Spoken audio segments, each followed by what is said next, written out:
Everyone. ఇవాళ మనతో పాటు ఉన్నారు సీనియర్ జర్నలిస్ట్ భరద్వాజ్ గారు. వారితో మాట్లాడదాం. సార్ నమస్తే సార్. సార్ రీసెంట్‌గా రిలీజ్ అయిన 'కంగువ' మూవీ సూర్యాది. సో తను జ్యోతిక వచ్చేసి ఒక సోషల్ మీడియా ద్వారా ఒక పోస్ట్ చేశారు. ఏంటంటే ఇంత నెగటివిటీ ఎందుకు మూవీ పైన అని చెప్పేసి తను ఒక స్టేట్మెంట్ అయితే అడుగుతున్నారు. సో దీనికి ఎట్లా రియాక్ట్ అవుతారు సార్? నెగిటివిటీ అంటే మీడియా మీద ఆవిడ కొంచెం ఆగ్రహం వ్యక్తం చేశారు. ఆగ్రహం అంటే ఇది చాలామంది మాట్లాడుతున్నది. ఈ జ్యోతిక కొత్తగా మాట్లాడుతున్న విషయం కాదు ఇది. జ్యోతిక మొదటి పర్సన్ కూడా కాదు. దాదాపు నాగవంశీ అనేటువంటి సితారా ఎంటర్టైన్మెంట్స్ ప్రొడ్యూసర్ వారు కూడా గతంలో ఇదే మాట్లాడారు. అంటే రివ్యూల ద్వారా సినిమాని చంపేస్తున్నారు మీడియా. ఆ రోజే రివ్యూ అంటే సినిమా అయిపోయిన మరుక్షణం రివ్యూ ఇవ్వాల్సిన అవసరం ఏమిటి మీకు? బ్రీతింగ్ స్పేస్ ఇవ్వచ్చు కదా.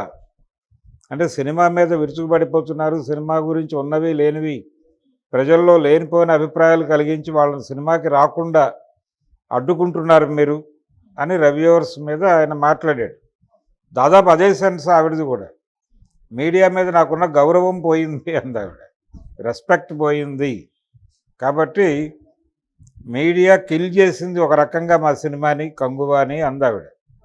మీడియా కిల్ చేయటం అంటే ఇన్ ది సెన్స్ సినిమాలో కంటెంట్ ఉంటే ఎవరున్నా లేకపోయినా, ఎవరు ఏం మాట్లాడినా మాట్లాడకపోయినా మౌత్ పబ్లిసిటీ స్ప్రెడ్ అయిపోయి జనాలు థియేటర్కి వెళ్తారు. ఆ విషయం చాలా సినిమాలు ప్రూవ్ చేసినాయి. ఈ మధ్య వచ్చినటువంటి తెలుగు సినిమా అది ఎటువంటి అంచనాలు లేకుండా రిలీజ్ అయింది.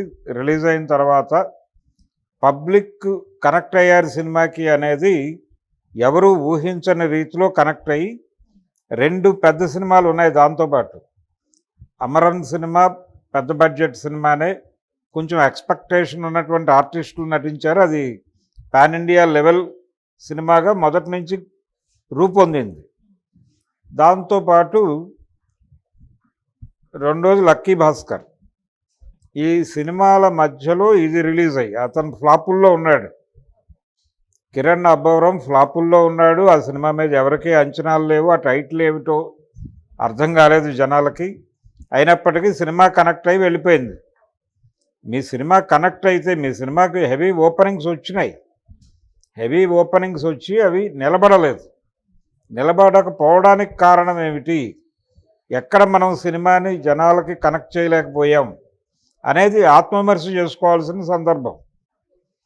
ఆత్మవిమర్శ చేసుకోవాల్సిన సందర్భము అంటే ఆ సినిమాలో ఒకటి కంగువ అనే టైటిల్ అన్ని చోట్ల పెట్టారు, బాగానే ఉంది. అసలు ఈ కంగువ అంటే ఏమిటి అంటే అగ్నివీరుడు అని ఒక నిఘంటు అర్థం ఉందని చెప్తున్నారు. పోనీ అదే టైటిల్ పెట్టచ్చు, అగ్నివీరుడు అని పెట్టచ్చు. గతంలో పెట్టేవాళ్ళు అలాగే. ఇప్పుడు కమల్ హాసన్, రజనీకాంత్లు నటించినటువంటి సినిమాలకు తెలుగు టైటిల్స్ పెట్టేవాళ్ళు. నాయకన్ అనే సినిమాకి ఇక్కడ నాయకుడు అని టైటిల్ పెట్టారు. అలాగే మణిరత్నం గారి సినిమాకి పల్లవి, అనుపల్లవి అని పెట్టారు, మౌనగీతం అని పెట్టారు. అలా అనేకం, దళపతి అని పెట్టారు. ఇవన్నీ తెలుగు టైటిల్సే. మహానది అనే టైటిల్ తెలుగు టైటిలే. కానీ ఈ మధ్య రజనీకాంత్ సినిమా వేటయానికి అలాగే ఉంచేశారు టైటిల్, వేటగాడు అని పెట్టల. ఇలాంటిది ఒక కన్ఫ్యూజన్ ఉంది. అసలు ఆ సినిమా ఏమిటో జనాలకు అర్థం కాలేదు. కంగువ అంటే ఏమిటో తెలియదు. తీరా థియేటర్లోకి వెళ్ళిన తర్వాత అదేమో టోటల్గా ఒక పాన్ ఇండియా ఫార్ములాలో తీశారు సినిమాని. ఈ ఫార్ములా అనేది జనాలకు చిరాకేసింది. ఈ ఫార్ములా కోసం మేము ఇలాంటి సినిమాలే చూస్తాము అని మీరు అనుకున్నారు. మాకు రొటీన్ సినిమా చూపించి మీరు ఎందుకు చూడలేదని మా మీద కోప్పడితే ఎలా అంటున్నారు ఇప్పుడు జనాలు.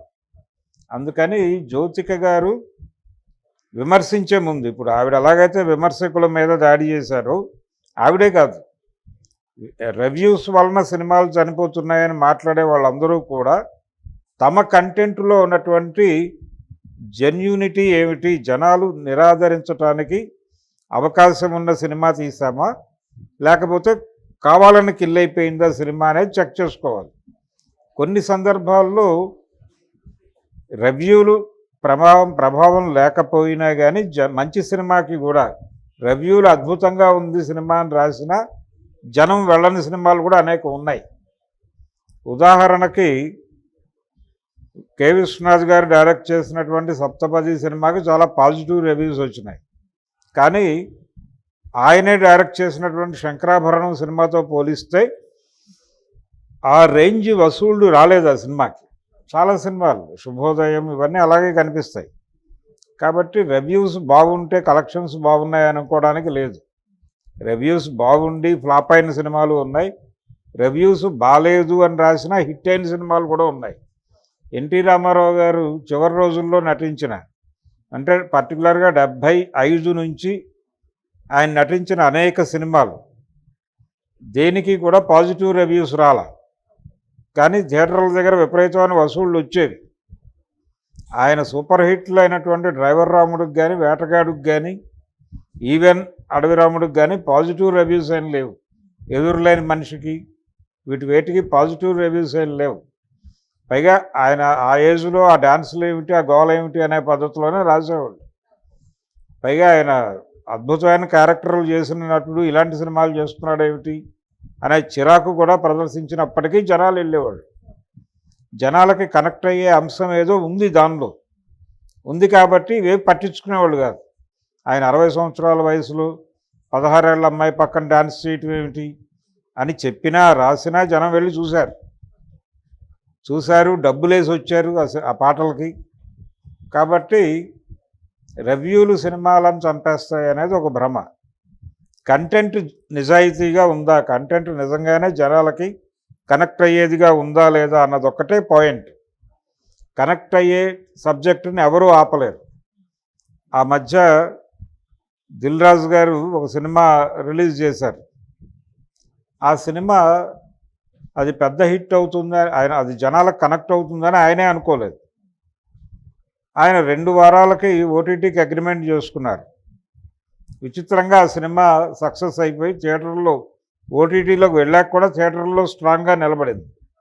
ఏం చేయాలో అర్థం కాని పరిస్థితి ఏర్పడింది ఆయన. మరి దానికి ఏ మీడియా ఏం చేసింది? సినిమా బాగుంటే మీడియా కూడా భుజం కాస్తుంది, అది వేరే గొడవ. కానీ మీడియా బాగుంది అన్న సినిమాలు విపరీతంగా ఆడిన సందర్భం లేదు, ఫ్లాప్ అయిన సందర్భాలు అనేకం ఉన్నాయి. అంటే దాసరి గారు చేసినటువంటి నీడ అనే సినిమా అద్భుతమైన రివ్యూస్ వచ్చినాయి. దానికి ఏమి ఆయన బొబ్బిలి పులి సినిమాకి నెగిటివ్ రివ్యూస్ వచ్చినాయి, కటకటాల రుద్రయ్యకి నెగిటివ్ రివ్యూస్ వచ్చినాయి, కానీ ఆ సినిమాలు కూడా ఆడేసినాయి. అలాగని ఆయన నీడ సినిమాకి విపరీతమైన పాజిటివ్ రివ్యూలు వచ్చినాయి, కానీ దీని కలెక్షన్స్ ఆ రేంజ్లో రాలేదు. అందుకని ఇవన్నీ గమనిస్తే మనకు రివ్యూస్ గురించి వీళ్ళు బాధపడటం ఏదో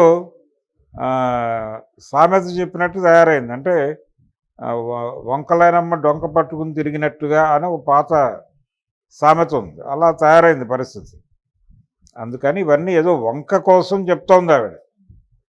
మీడియా అనే వంకతో బాధపడుతున్నారు, మీడియా కిల్ చేసింది సినిమాని అంటున్నారు. కానీ నిజాయితీగా మీ సినిమాని మీరు పరిశీలించుకుని లోపం ఎక్కడ జరిగింది అనేది మీకు మీరు వీటన్నిటి నుంచి రివ్యూస్ అన్నీ చదవండి, ముందు వినండి, విని వీటి దృక్పథంతో మీ సినిమాని మీరు ఒక్కసారి మళ్ళీ చూస్తే తప్పెక్కడ జరిగిందో అర్థమవుతుంది తేలిగ్గానే.